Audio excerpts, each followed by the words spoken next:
Hello, আমি নীলাঞ্জনা। চলো যাই তারাপীঠ। সেদিন রাত 1টা নাগাদ বেরিয়ে পড়েছিলাম। সুদূর পথ। উফ, কি জার্নি! দুদিনের ছুটি পেয়েছি, আর থাকা যায় বাড়িতে? তারপরই পৌঁছে গেলাম। উফ, রুমটা যা ছিল ভাই, অসম! আমার খুব পছন্দ হয়েছে। তোমরা বলো কেমন? এরপর আমরা মায়ের মন্দিরে মাকে দর্শন করতে যাই। কত ভক্ত, তারই মাঝে মাকে দর্শন করলাম। মায়ের এই রূপ দেখে মনটা স্থির হয়ে গেল।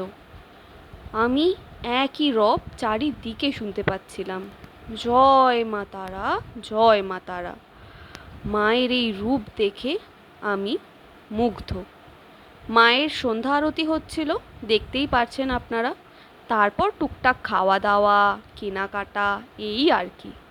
আমি আর মা আমাদের মন্দিরের জন্য এটা কিনে নিয়েছি। তারপরই মা আর দিদি পরের দিন সকালবেলা ম্যাচিং শাড়ি পরে পুজো দিতে যায়। এই যে রাতে আমি আর মামি একটা সেলফি তুলি। এরপর এটা আমাদের গার্লস গ্যাং, মা, মাসি, দিদি ও মামি। এইটা পরে চলে গিয়েছিলাম কারণ কমফোর্টেবল ছিল প্রচণ্ড। আর এটা আমার দিদি।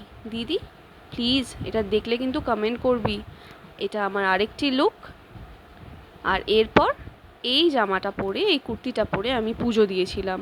আর সেদিন প্রচণ্ড রোদ ছিল, তাই একটা গগলসের সাথে সেলফি তো বানতা হ্যায় বস। থ্যাঙ্কস দিদি, আমাকে সময় করে ছবিটা তুলে দিয়েছিলিস। And thank you. ভালো লাগলে লাইক, কমেন্ট অ্যান্ড শেয়ার করবেন।